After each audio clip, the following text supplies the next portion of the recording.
chiropractic. I know it's not necessary. I know you all know what straight chiropractic is, or what you'd like it to be, or what somebody once told you it was. So I'd like to set the tone right in the beginning. Over the years, I have come up with 20 or 30 different ways of explaining what I do, what this brand of straight chiropractic is about. Last night, I came up with another explanation. Something different. We all know D.D. Palmer discovered chiropractic, and he discovered it by pounding on a bump somewhere in the spine, nobody's quite sure, and Harvey Lillard got his hearing back. D.D. Palmer was the founder of Nexing Chiropractic. He discovered a way of treating diseases, and that's how he used it, and that's what he thought of it. And that was great thinking for the time, because all there was the practice of medicine, or osteopathy. D.D.'s son then comes along, BJ, and BJ begins to think about this thing. And BJ talks a lot about treating diseases, just like his father. And little by little over his life, he begins talking more about correcting subluxations, just because subluxations are bad things, and everybody ought to have their subluxations corrected. BJ then dies, because we can only do so much in a lifetime. And three guys come along. Now, some of you are not going to like my description of these three guys, but I knew them intimately. Well, not intimately, but I knew them well. My wife frowns upon intimacy. With other guys, anyway. So, three guys, all in the same class at Palmer College. Sid Williams, Tom Gilardi, Reggie Gold, all going to Palmer College at the same time. Who would have thought? How'd that ever happen? Yeah. Interestingly, from my point of view, and I am an observer of this, you may not like what I've got to say, but I am nonetheless an observer, and these are my observations. They take where BJ had taken chiropractic. A little bit the symptom treating, a little bit of correct subluxations, because subluxations are bad things, and everybody has them and everybody needs to get rid of them. Now Sid says, I like that. I like the whole concept of us being doctor people. However, I want to limit it, and we'll call it straight because I'm limiting it, to just using adjustments as therapy. And that's what Sid preached. He preached it in DE, he preached it in Life College. That's what that whole crowd believes in. There's nothing wrong with it. It's true, it's valid, it's probably a whole lot easier course to take than some of us have taken. But it's just one aspect of what chiropractic might be. Along then comes Reggie Gold. Reggie Gold takes a different path. Incidentally, these guys all hated each other. I never realized it. We had a seminar here in New Jersey, and Reggie and Tom Gilardi were speaking on the program at the same time. So being here in New Jersey, not far away, I think it was up in Parsippany, I invited them to dinner. I said, come on over, my wife's a great Italian cook. You may have guessed. Oh yeah, oh yeah. My wife will make a great Italian dinner, we'll have a glass of wine, we'll talk. I said, it's gonna be so much fun. Well, we invite him over. Reggie sits at one end of the table. I got this big long dining room table that'll seat like 8. Tom sits at the other end of the table, and they act like neither of the other is there. My wife and I are in the middle wondering, how do I get a conversation started here? The tension is incredibly bad. They argued over everything. They saw everything differently. They had ego problems among them. These three guys were big egos. Trust me. Even though they may not appear to you that way publicly, they were huge egos. So Reggie comes along and says, well, I think for the future of the world and for the future of the chiropractic profession, the best way to go is this, what would later be called non-therapeutic way. Those are terms we've created to try and separate ourselves from all the other folks out there who are doing some form of therapeutics. In fact, every healing art in the world, osteopathy, Rolfing, chiropractic massage, I love that term, medicine, of course, physical therapy, are all therapeutic. They're all designed to treat some kind of symptoms or diseases and create normal a la what my mind says is normal. Reggie says, you know, we ought to just correct the subluxation because subluxations are bad things. And Joe Donofrio is one of Reggie's cohorts that says, let's say it this way, Reg. We correct vertebral subluxation because vertebral subluxation of and by itself is detrimental to life. Yeah, I like that, Joe. That's how we'll say it. It would be insane it that way. And Reggie goes off in his direction, and Sid's going in his direction. And who's coming right down the middle? Tom Gilardi. Tom would vacillate from day to day. He hated Reggie, and he hated Sid. He just didn't know who he hated more. So Tom would come along and say, well, yeah, I guess we correct subluxations just because they are, as long as we do it here. If you do it a little further down, I don't know whether it's chiropractic or not. His big thing was upper cervical, and still is. Got Reggie over here, Sid over here, you got Tom coming right down the middle. And then other times he would say to me, Joe, I know what you're saying, and I agree with you. But we've got to have something tangible happen after an adjustment, otherwise, why are we doing it? Not a bad question, but you can see where that thinking is going to lead you. Into a totally different place. This is just reality. This is the way it was. Now, subsequently, Sid's gone, God rest his soul. Reggie's gone, God rest his soul. Tom's still here, but pretty much inactive. You see him in here from there once in a while. But has done his life's work and is willing to sit back and speak when spoken to, but doesn't any longer go out on the lecture circuit, and I can't blame him. He certainly paid his dues. I understand.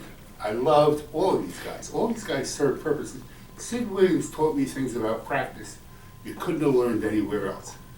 Sid Williams was the P.T. Barnum of chiropractic. He knew how to present it. He knew how to make an entertaining thing out of it. And we'll talk later about the orientation and its orientation, entertainment value. Because if you're not entertaining, you know what? Nobody's going to hear a word you say. You got to do a little song, a little dance, a little slow shoe. You know, you got to keep their attention. And that requires some entertainment value. But Sid taught me how to be an entertainer. And I went to D, 17, 18 times. From the second time they ever had one, through the next however many. Because you couldn't say to people like Bob Satilli, this is Dean Satilli's father, I'm not going this time. He would not accept that. He would call you a no good, rotten son of a bitch who doesn't care about chiropractic, and he'd smear your name all over town. Because he worshipped what happened at DE. As you might guess from Dean's position in life. Okay. Where was I? Okay. So, Reggie's position was the one I chose because it made the most sense. And I began telling people that you need to get subluxations corrected. Subluxations are nasty things. A subluxation, once it occurs, causes cellular death. When enough cells die, tissues die. When enough tissues die, organs die. When organs die, organ systems die. And when enough organ systems die, you die. Chiropractic's about life and death. It's not even about backaches. Classic thing I say to people. How'd you like to be 142 years old with a backache? Suppose your backache never goes away. You just live to be 142. Would that be okay? Well, there's a potential to do that in chiropractic. Just had a thing on TV. They're talking about people living in 2050, they expect people to be living 120 years. Now, part of it is, will they be unsubluxated? Because that's going to make them that well enough to live that long. And part of it is probably diet and mental attitude and a bunch of other things. But chiropractic's about life and death, as I see it. And when we minimize it, when we denigrate it down to backache care, pain in my shoulder care, headache care, getting rid of cancer care, we actually make it less than it really is. There are people out there who are dying for what we have. We've got an obligation to give it to them. And if you don't think that way, great. Go your way. Become one of the followers of Sid, or become one of the questioners like Tom. That's great. Go ahead. Just don't call me, and don't ask for advice. Because my advice is going to come from vertebral subluxation is the most important thing that patients go through, and we are the only people that take care of it. Physical therapists can crack backs. I've had lots of patients come in and tell me, oh, I went to this PT, you know, he cracked my back, he did this. Cracking the back is not what chiropractic's about. Making an adjustment, a specific force in a specific way, in a specific place to correct the vertebral subluxation. Done with consistency. There's the word. Consistency. The PT does it once in a while. You feeling better? Oh, good. We don't have to do that anymore. And only we know to correct that thing. Let's not tell them about it now. Let's keep it our little secret. But we're the only ones who know how to and think like we ought to correct vertebral subluxation. And then maintain that correction for the rest of their life so that they'll have the rest of their lives. My definition of chiropractic.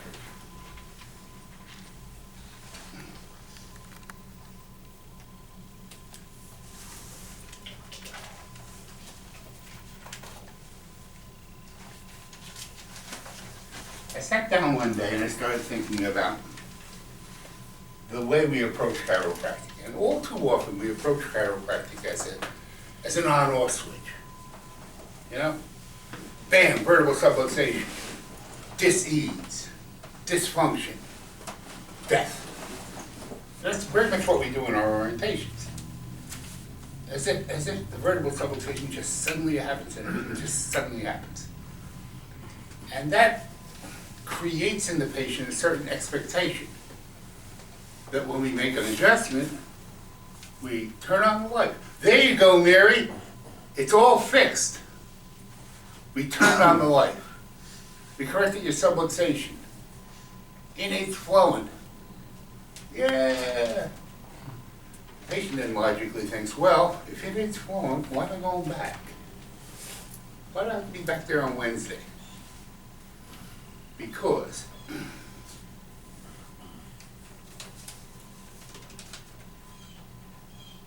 baby's born, coming out of the birth canal. Doctor, cop, whoever's delivering, father, puts a little pressure on the neck and pulls. Trying to help mom a little bit. A little traction to allow for the rotation of the shoulders with the birth canal. What happens to the baby's neck? Well, it's a little tear up there. Just a small one. Nothing much. Not even palpable, not even findable by any of us. Little baby goes home with mom and dad, and it's all pink and healthy. Pediatrician says it's healthy, so it must be. Doing just fine. Baby falls off the dressing table one day. Every baby in America has fallen off the dressing table. At least once, sometimes 2 or 3 times.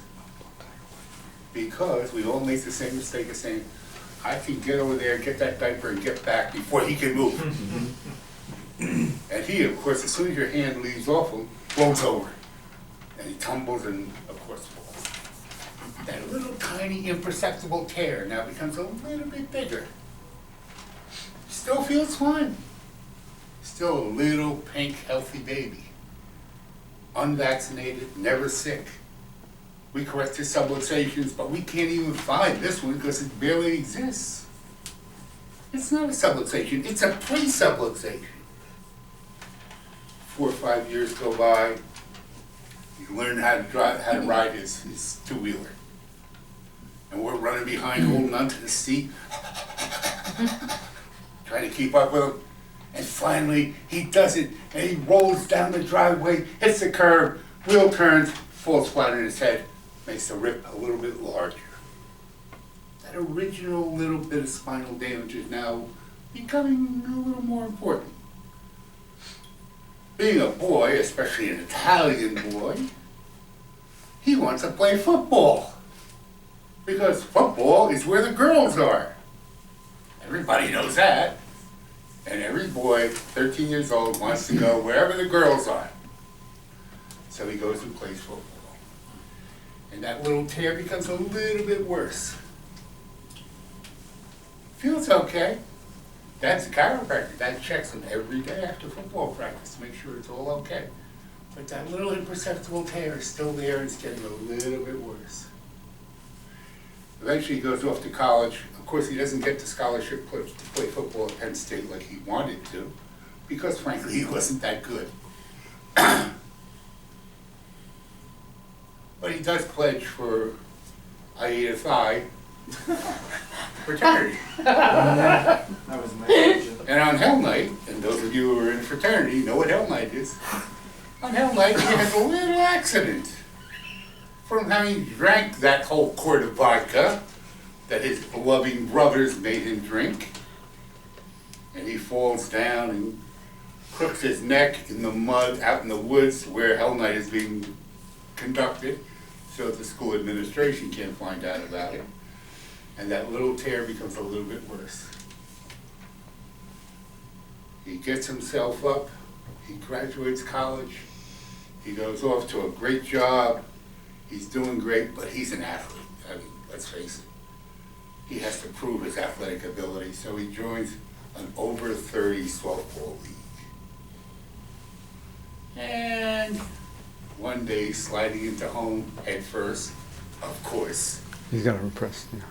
because he's got to impress the scouts in the stands who are looking to hire him for the professional softball league, which doesn't exist. And his little tear becomes really big now. That was a mistake. An invertible subluxation, now detectable, now findable by our means, exists. It only took him 28 years to get there. 32 years to get there. He comes down to see me, and I talk about vertebral subluxation, and he gets it. And he remembers all those little falls and accidents and things that happened to him, so he can appreciate how he might have been the victim of vertebral subluxation. And then I talk about, we turn on the life. The power that made the body can heal the body. Turn on the life. By throwing a switch? No kidding. You're gonna undo 28 years of bad shit? All in one adjustment? Because that's how we make it sound. We need to make it sound like what it really is. It is a process by which we degenerate, and it is a process by which we regenerate. That's why you need to be under regular chiropractic care for the rest of your life, to guide you through the process. And then patients say, well, now that he puts it that way, I just begin to understand. Now I see why you don't have appointments, because it would be a real pain in the ass to have to call you 7 times to get in, because that's what happens. Those who take appointments, just plain and I'll be talking about this. There's at least 2, usually 3 phone calls after each appointment. I can't make it at 1. Would 1:15 be all right? I don't give a shit. I'm here anyway. Want to come in at 1:15? Great, come in at 1:17. I don't care. I'm still tied up in traffic. Would it be okay if I come in at 1:45? Sure. Come on in at 1:45. So Joe Donofrio, Mr. Simple, and that's his whole practice. Everything I've ever done is finding the simplest way to do things. Most people, when they have a problem, say, I've got this problem, how can I solve it? Joe has always said, I've got this problem, what's the simplest way to solve it? The simplest way to solve that appointment problem is, don't have appointments. Fact is, I'm here 10 to 12, 3 to 5, 6 to 9. I used to be here at 6 to 11, but now 6 to 9 because I'm getting older. Come in during those hours. Is it busy? I don't know, it might be. And you know what happens? They start coming in, they realize it's busy because there's this line that goes out the door and into the driveway. And they drive by and say, he's too busy. Let me stop at the mall and make that exchange of that thing I had bought, bring back, and I'll come back. They come back in about 20 minutes, and the line's down. I say, okay, now I'll go. I made it easy on them. Because I made it easy on them, they come in on a regular basis. The key is regularity. Irregular, and I say this in my orientation, irregular chiropractic care is totally, absolutely, irrevocably useless. I am none of the school that says, well, he got one adjustment, he's got to be better off than if he got none. Bullshit. If he got one adjustment, he is no better off than if he got none, because you didn't correct anything. Because you can't, because it's a process. All you did was give him 1 day of vertebral subluxation, assuming freedom, in a lifetime of subluxation. Maybe you added 14 seconds to his life, maybe. Even that I'm not sure of.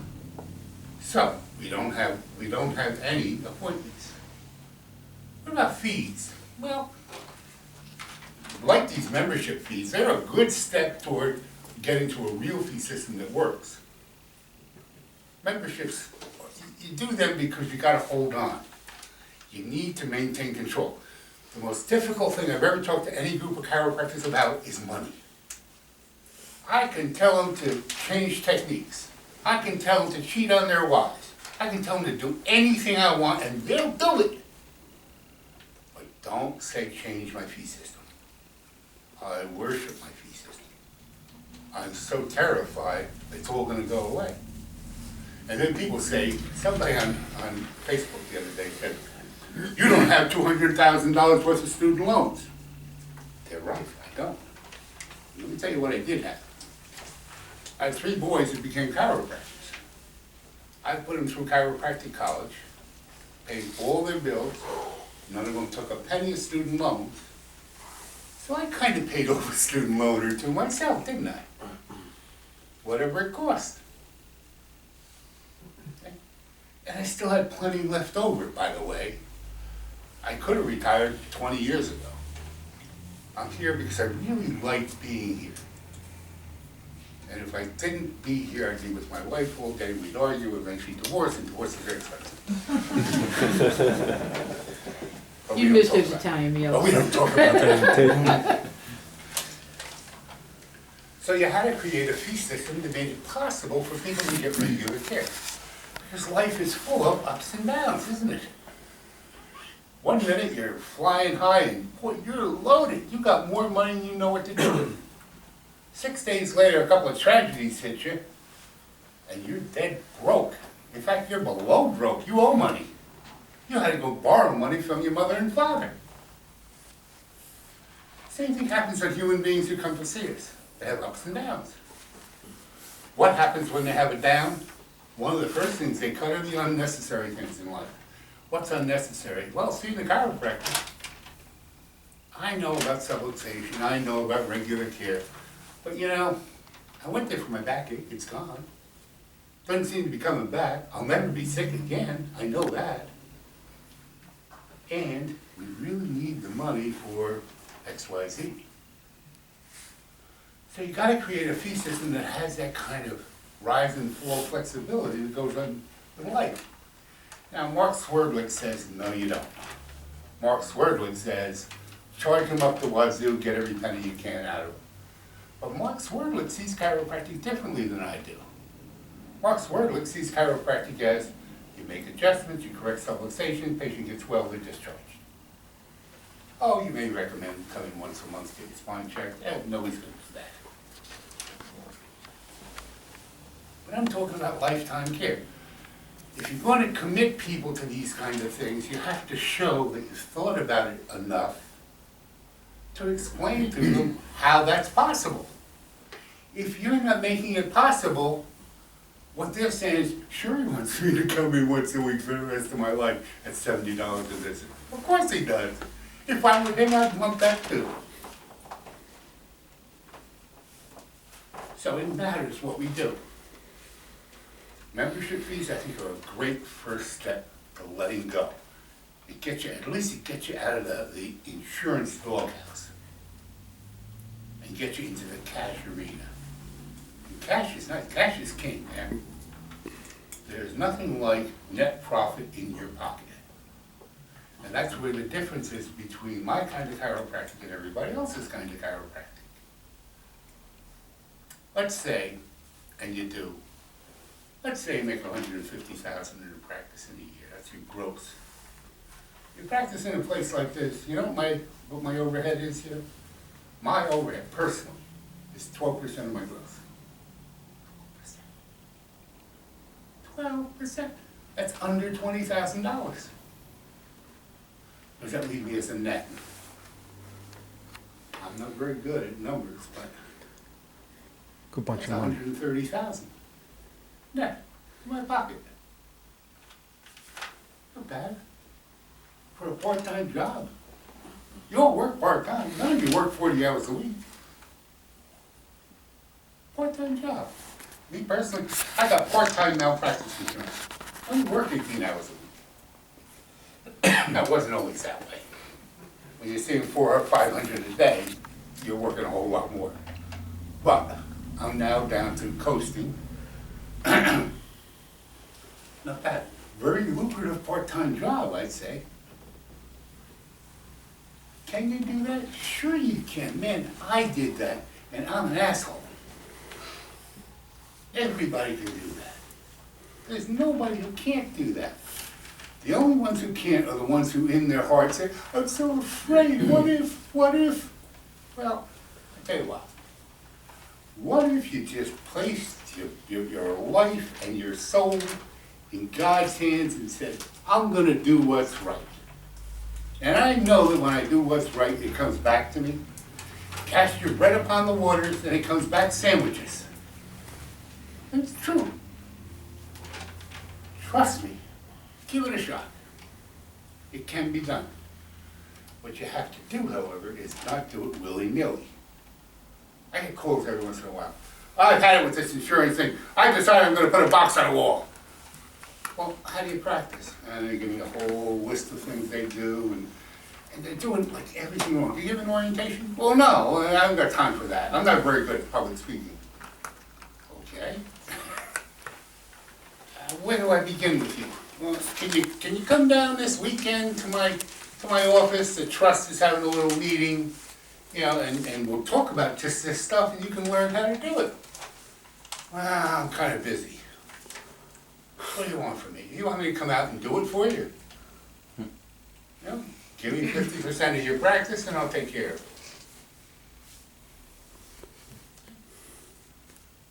Chiropractic has to be practiced in a way that is simple, logical, and rational. Because the people you take care of are simple folks. Even the PhDs are simple folks. They have a PhD in a particular area, Greco-Roman literature. I wouldn't want to discuss that with them. But when it comes to chiropractic, you're the only expert in the room. And you're supposed to know best. So what do? Do you create a system that is compatible with building a volume practice and thereby a volume life?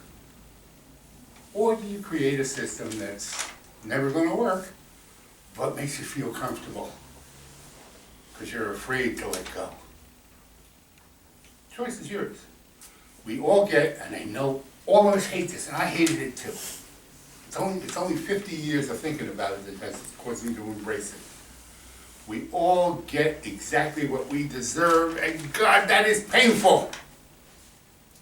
Because I don't want to believe that that bad shit that happened to me is something I deserved. But it was. It is the result of your decisions. We make decisions, there are consequences to the decisions. Not making a decision is a decision. There are consequences to that. So you can't avoid it, you just gotta make decisions. For me, make the simplest decision you can make. Trent started a franchise in chiropractic, and I always thought, that's a nightmare. People have done that before. Fernandez did it, and just financially collapsed, went into bankruptcy. It took him 20 years to pay off all the debts. Trent did it the simple way. And guess what? It's working just fine, thank you. And growing and moving on. And people are benefiting. And there are people alive today because Trent Snydecker went to work and created these things. The simple, easy way. Because he's as dumb as I am. More or less. Okay. We've now given you some fodder. For me today, and I want it to be for you, is a day where any question goes. There's nothing you can ask that I won't answer. Well, a few things, but you're not interested in that. Any questions? Yes. Why do you think, and how did it work, that Gelati picked Reggie in the beginning, or maybe he didn't pick him, I don't know the whole story, in the beginning days of Sherman College, with obvious diversity between the messages?